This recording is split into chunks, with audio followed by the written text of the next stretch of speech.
Again, I want to say that the police department did a great job on Saturday. I'm proud of everything that everybody did. I'm proud of what Sergeant Kellerman did, and we're definitely ecstatic that he's able to walk in here today and speak with y'all today. So as soon as he gets here, he'll be open for questions to y'all. I don't know if he has anything prepared to say or not, but he'll be here for y'all to question him till he's ready to go. When he's ready to go, I just asked it. And I do want to say to y'all as the media, I really appreciate y'all giving him his space when it was asked for space. I know that some of y'all wanted interviews with him yesterday, and y'all didn't go to his house, and we appreciate that. Just from my level, thank y'all for doing that. Come on in, Jay.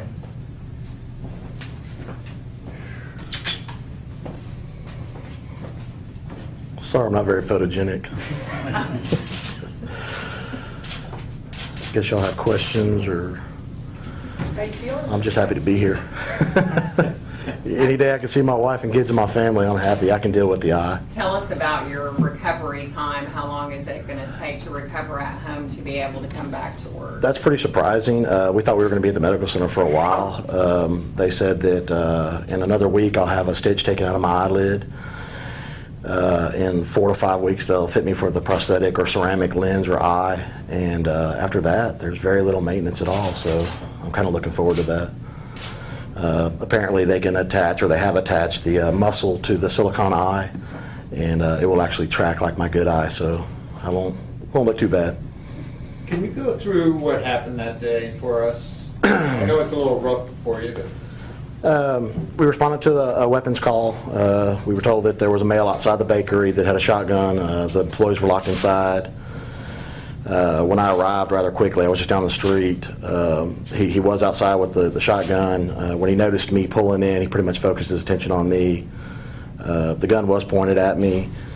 I didn't take a shot. I wasn't sure if the employees were behind the glass. It's tinted there at the bakery. I knew there was backup officers pretty close. I could hear the sirens. You know, I corresponded with him as much as I could, and before I knew it, the shot went out, and I was pretty much out of the game after that. So. Why didn't you take a shot right away? And can you tell us what was going through your mind when you decided not to fire? I mean, Mainly because I didn't know if there were, the line that we were in between me and him was right there with the bakery windows, and I couldn't tell if somebody was behind the window or not, and I just couldn't take that chance, you know. And what happened after you were hit? I mean, we've seen the dash cam video, but take us through it. I remember hearing the shot. I remember feeling the percussion. I didn't feel any pain. I knew I was hit. I went down behind the patrol car, and for watching the video, I can see that I moved myself back, I guess, behind cover unknowingly. But the only thing I remember is being on all fours, and I could see the blood coming from my head. And it was coming out pretty good, so that was a concern. I didn't want to reach up and touch it because I thought it was going to be a lot worse than it is today, of course. At that point, I had my phone in my shirt, and I called my wife to let her know what was going on, and that I loved her, loved my kids, and at the time I didn't think I was going to make it. You know, I had the will to live, of course, but there was a lot of blood, and so I wanted to make sure I got that out before anything happened. We've all seen this video the past few days. What was your reaction when you saw it for the first time, having been through it yourself, and as you are going through it, what is crossing your mind? Because many of us would not have a different reaction than you did. You know, we watched it yesterday for the first time here at the police department with our association and the chief and stuff, and that was a big boost for me, having the guys around me, have my wife with me and my father. It wasn't as emotional as I thought it was going to be, and I think the biggest thing is because I was here to watch it. You know, I mean, I can't say enough how glad I am to be here.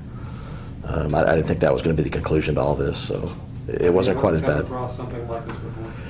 Nothing like this. Nothing could prepare you for this. You know, we've all had to pull our weapons at work. I never had to fire mine before in the course of duty. I hope I never will again. But no, nothing prepares you for that type of scene. so you did fire, you discharged your No, weapon? I did not. Okay. No. Just want to make sure. No. Tell us what was it like talking to your wife when she said on the You know, I'm kind of a jokester, so I was surprised she took me seriously because I'm always messing with her about something or another, but she said she knew in my voice when I called and told her that I'd been shot, and I believe I told her where I was. She said she didn't remember that, but she made it there pretty quick. You were shot once? Ma'am? You were only shot once, one time? Is that how many times you were hit? Yes, Once? yes. I think it was a 410. And how many shots did he fire? I don't know. I think just that one, I believe. Just one and it hit you? Yes. Just one. Yeah. Last couple of days, you and your wife have had some time to reflect and talk. What have you guys talked about, or just the fact that you're able to still talk to her?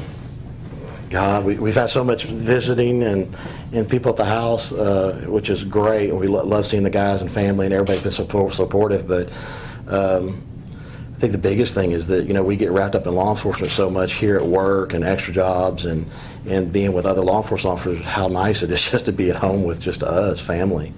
You know, the time I can spend with my wife. I think that all officers need that. You Throughout just this- step out of that role.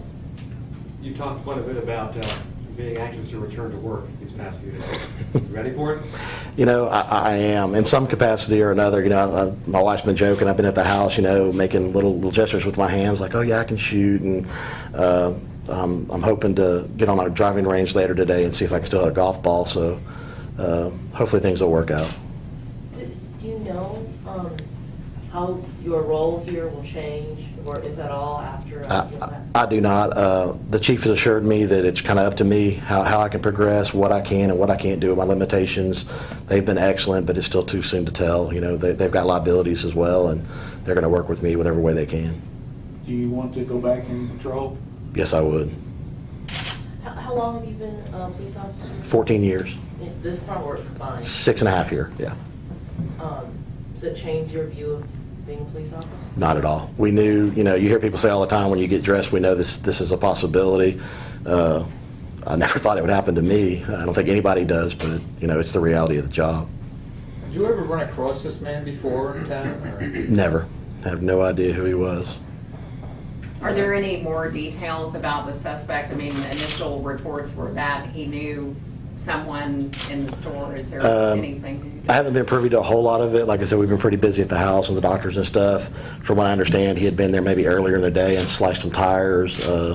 May have something to do with a female companion, but the details I still don't know what it all's about. And you had 5 days since. Did you think you'd be standing where you are today? Sir? Did you think that 5 days ago you'd be where you are today? No way. I never thought I'd make it out of that parking lot. Not with the amount of blood. No, I didn't. How many kids do you have? How much what? How many kids? I have a daughter and a son from a previous marriage, a 16-year-old daughter, an 8-year-old son. I have a 18-year-old stepson, and I have a nephew that's living with me now. He's 9. You said a 16-year-old daughter and an 8-year-old son? Yes. And then a stepson? Yes. 18. What have you told them? My stepson was at the scene, actually. He was with my wife. My daughter came to the hospital. They live with their mother in Baytown area, and they're taking it real well. I think they're old enough now. They realize, they know the dangers. You know, they never wanted to see this, but they can fathom the whole deal and that Daddy's going to be okay now. My son has not seen me yet, the youngest one. I didn't want him to come to the hospital and see the trauma because the first couple of days they hadn't had the surgery yet and it was pretty bad. So he's going to be here this weekend. And I think that, you know, he's 8 years old. He's going to be a little interested at first, but I think after he sees Daddy's okay and we're going to have some fun together that he'll look past it. James, you said you couldn't really see through those windows that were tinted. Several times you've told this coach you've got anyone behind, or telling behind, get down, get down, get Yes. down. But just, you weren't sure if they were back there? Or? Correct. Yeah. So, I guess I'm just surprised that you seem pretty matter of fact about this whole thing. Is that just part of your personality? Do you think it hasn't sunk in yet, or are you just... Several people have asked me that, you know, they think like I'm taking this pretty well. I've always been a comedian. I'm probably the comedian of the department. I'm sure they could tell you that. My sense of humor is not always on time. But you know, I can't say enough that I didn't think I was going to be here, and that makes it so much more easier for me. You know, I think when I look at it, you know, I play golf, I hunt, you know, I shoot a lot, and most of those things I think I can do off my left eye. So I'm happy to be here. In the video, we hear one of the officers say, "You didn't look pretty to begin with." So, They're quite motivating, aren't they? Yeah. Officer Riley was one of the officers on scene. He actually came to my side after I was shot and never left it. You know, there was numerous officers there that were involved in the shooting itself. He took on the role when he got there to be by my side, and he never left it. And my wife and family can't be more appreciative for that, and neither can I. Have you made any jokes since then? Oh yeah, I've got a little. I've already got a little eyeball in a glass. You know, I had a cousin give me that at the hospital. You know, I've got a couple shirts that say "You removed my what." You know, I mean, just. Yeah, I'm fine with that. Yesterday, all the guys had pirate patches on when I got here, so you know. I'm glad that's going on, man. I can deal with that like nobody's business. You know, it's good to be back here with the guys. has your dad or any of your brothers been through anything quite like this in their experiences with law enforcement? I don't know, not quite like this. I don't think either one of my brothers have discharged their weapons. My dad works for the Port Police there in Galveston, so not a whole lot going on down there. I'm sure he's happy of that. He's had a pretty emotional time with watching all this. Would you, having gone through this, would you let your own kids join law enforcement? Definitely having second thoughts about that. I don't second guess what I'm doing. I still don't. Through your mind about the moments on that Saturday, if anything differently through your training? I have, and by all means, when they played the video yesterday, if there's anything to be taken out of this for somebody that's getting into law enforcement or for training purposes, I hope they get something out of it. I keep telling myself I'm not going to Monday night quarterback it. You know, I was closer than I should have been probably, but you know, it all worked out. You know, I'm here. The guys that responded with me and ended up doing what they did to solve it all or finish it all, and I can't say enough about those guys. You know, those are the heroes. Being the first one there, was there a sense of apprehension when you first got there and saw him with a shotgun outside the bakery? Oh yeah, I was scared to death. I mean, you can't explain that. You know, we all deal with it all the time, people with weapons, but when you actually get to a call like that, and it didn't take 10 seconds of trying to yell at him and talk to him to realize it wasn't going to end well. So when you start hearing sirens coming to you, man, that's the greatest sound in the world. It really reiterates that what you guys do on a daily basis is very dangerous. Oh yes, yes, and I think everybody did what they were supposed to do. It all, you know, other than me getting shot, it all played out the best it could. The guys that responded did everything. What do you think the way he kept repositioning himself? I mean, one side of the car, the other, back, forth, and everything else. He's crazy. Did you finally just give it up? Just give it up, or? Nah, I I think he was just crazy. You know, he didn't know what he wanted to do. He wasn't going to leave there without getting shot himself. You know, I think the whole suicide by cop thing was definitely in his bag of gadgets. What has your wife told you or said to you, or has she said, go ahead, honey, go back to being a police officer? What's she say? Yeah, I mean, she definitely liked me to do something Monday through Friday, 8 to 5, you know, out of the streets. But you know, I've had that chance several times over my career, and patrol's always been my forte. I like being in uniform. I like being with the guys. So she knows that I'm good at what I do. You know, obviously wasn't at my top game the other day, but she's fine with that. She's fine with me being in it. Would you say the officer was by your side? Is he here? Officer Riley, I don't think he's here. Oh. He's the one that told me how pretty I was. Well, you can still see yourself in the mirror, right? I can. And what do you think? I think it looks like I got a disease. All the little pellet marks and stuff like that, but you know, they're going to go away with time, and everything's going to be fine. I'm really excited that the doctors have told me that, hey, the eye is going to look normal. You know, the muscles are attached, so it's not going to be one of those old school eyes that just stays forward or shoots out to the right. So I'm looking forward to that. What about the pellets in your forehead? Were they able to get those out? No, my wife talked to them a little bit more than I did.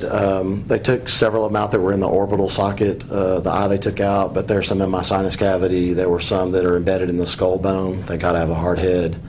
But they just went ahead and left them. They said they either wouldn't move, or if they did over time, it would be like shrapnel wounds that would come to the surface and they could be taken out later on, but there would be no detriment long term.